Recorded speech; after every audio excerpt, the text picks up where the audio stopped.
Well, boy, the weather sure has turned here. We've been enjoying the fall colors. In fact, leaves have turned and are still on the trees. And yet, here comes the snow. Now, there's nothing better on a cold day to warm me up than some delicious apple pie. So, let's go make one. Now, this apple pie recipe is one of YourProduceGuy's family-tested recipes. We've made this pie for over 30 years. And I'm going to show you a little twist on it at the end that might surprise you, that you may not have seen before, which really puts the pie over the top. But first, let's take a close-up look at our ingredients today. First, we're going to use some apples. These are Granny Smith apples, a nice, firm, tart apple that's going to go great in our pie. We're going to have 6 cups of those, sliced and peeled, cored, and sliced is what we're going to do with those apples. And we're going to add to that half a cup of sugar, 3/4 of a cup of sugar,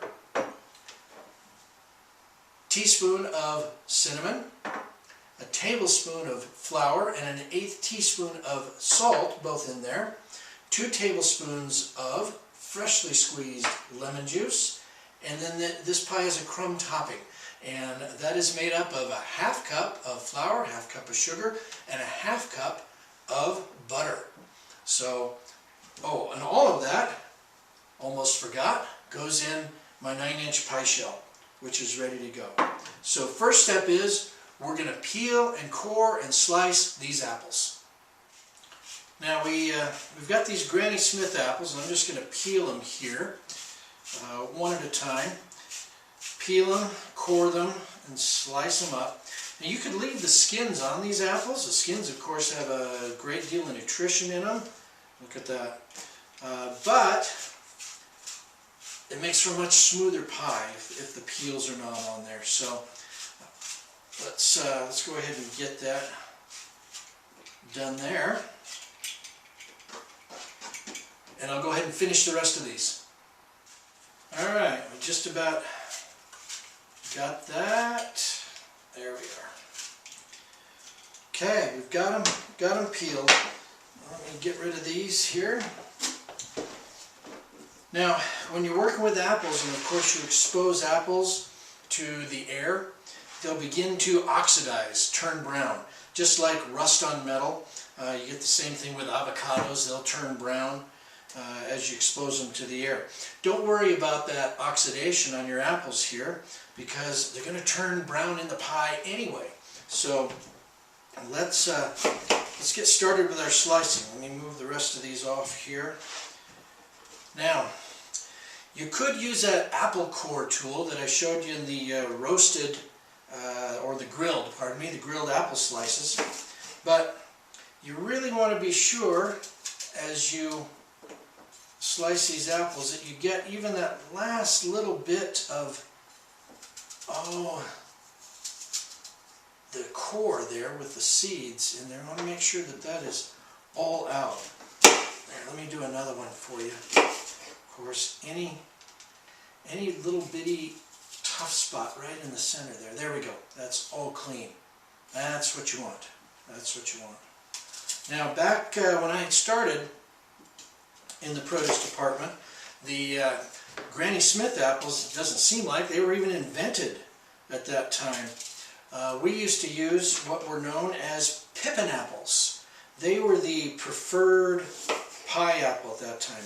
Very tart, very firm. But I think they've kind of gone out of style because they grew in an irregular shape. You know, most of these apples that come in now, they're all about the same size, similar shape, and they come packaged in trays. So individually, you know, a little nest for each apple there.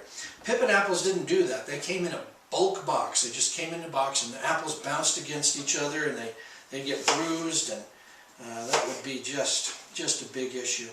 So I've quartered these apples, and I'm going ahead and slicing them. A quarter apple is getting, about 3 slices to it, something, you know, about that thickness right there is what we're doing. So I'm going to go ahead and get the rest of these sliced and into the bowl. I've got my first apple sliced and into the bowl. here's what we're going to do. We're going to take our lemon juice and pour that in the bottom of the bowl there. That's going to help with some of that oxidation that we talked about. I've already thrown my flour and my salt in here with the sugar, and there goes my cinnamon. And what we're going to do is, once I get this stirred up, go ahead and just kind of layer this into the bowl. So we've got a layer of apples there. This sugar, salt, all those dry ingredients, they'll draw some juice out of the apples. So we'll just kind of do that, and that helps with that oxidation as well. So I'll go ahead and get the rest of these apples done, doing it layer by layer. We'll have our filling done. We'll work on our topping. Well, your produce guy has just called an audible on this play. Had the 6 apples, but they were too big. So I was going to have too much apple to go into the pie. Remember, the ingredient list is 6 cups of apple. So I think we've got our 6 cups right there. A little bit of seed too. The nice thing about this, adding the sugar and flour mixture as you go, make sure that it gets evenly distributed. There we go. Okay. Just gonna get a little bit of that mixture on all the slices. Okay, there we go. We're gonna set that aside for a second, and we're gonna put our topping together. So let me get that stuff off to the side. Now, our topping again is 1/2 cup of sugar, flour, and butter. And I've had the butter, I cut it up, put it in the freezer, so it's pretty firm. Anytime you do any sort of a pastry mixture or cutting butter into flour, you want that butter absolutely as cold as possible. So I've got a pastry cutter right here, and just work that in. There's our topping mixture is all finished up, cut in, butter's cut into it. So let's put our pie together. The apple pie filling here, and the juice is coming all out of the apples. Look at that. It's just filling that. Oh man. Whew, good thing we stopped with the apples when we did. Look at that. Oh, drip all that on there. Oh, this is a monster apple pie. Look at that. Apples everywhere. Well, that's what we want, isn't it? Okay. Got that filled up there. Sugar all over it. Here comes the topping.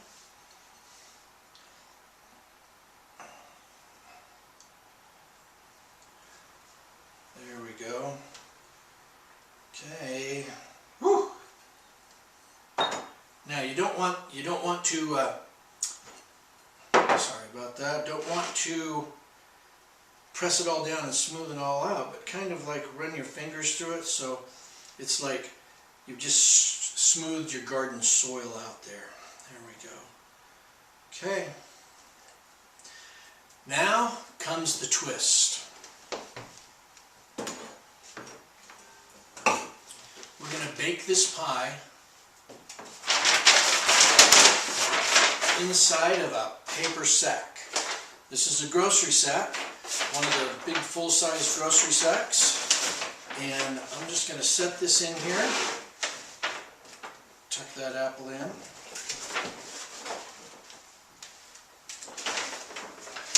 In it goes.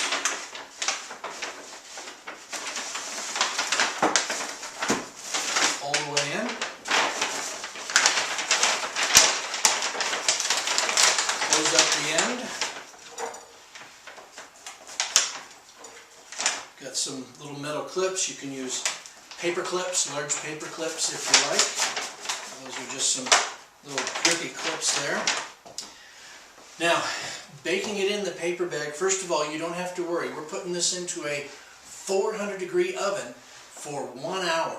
The paper bag will come out just fine. It will smell a little bit in your house, but the paper bag is not going to burst into flames or anything. Holds the moisture in here, gives a steam effect to the pie. It's wonderful, wonderful.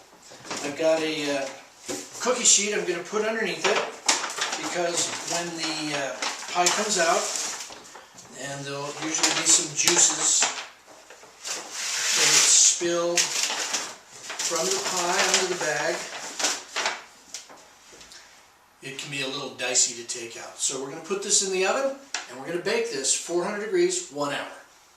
Well, the buzzer just went off on the oven. The pie's been in there an hour. So let's get it out and see how it turned out.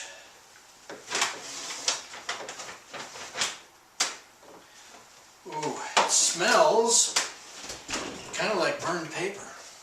But let's take a look. These things are hot. There we go. That one.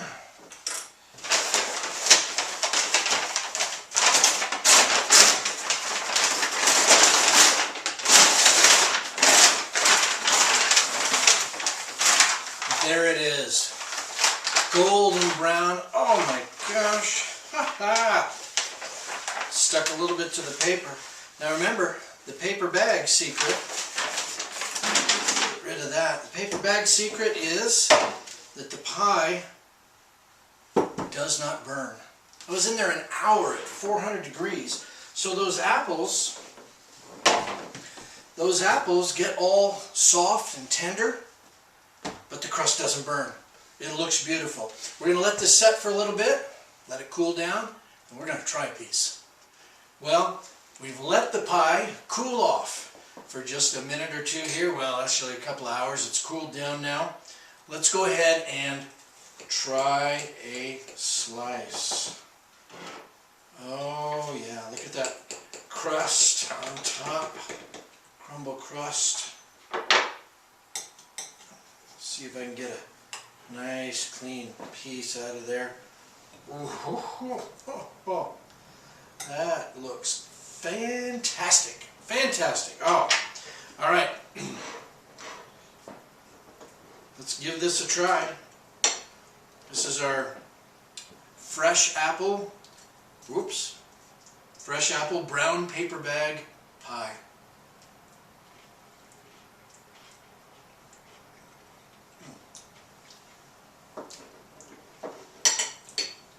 I'm sorry, that is so good. Oh, took too big a bite, I guess. That was delicious. A little crusty on the top. Apples, tender, cooked just perfectly. Wonderful. You could be very proud to serve this pie at any holiday gathering you have. And we've got the apples, they're fresh now, in season. Go out and get some and make one of these pies. You will love it, I promise. Thanks so much for watching. I am your produce guy, and as always, remember, fresh is best. Now, pineapples are a really interesting plant, and I brought here an example of another plant similar to and in the same family of pineapples. You can see how the pineapple is with that spiky top and everything. Pineapples are from the family bromeliads. And here I brought a bromeliad flower that I bought down at the store.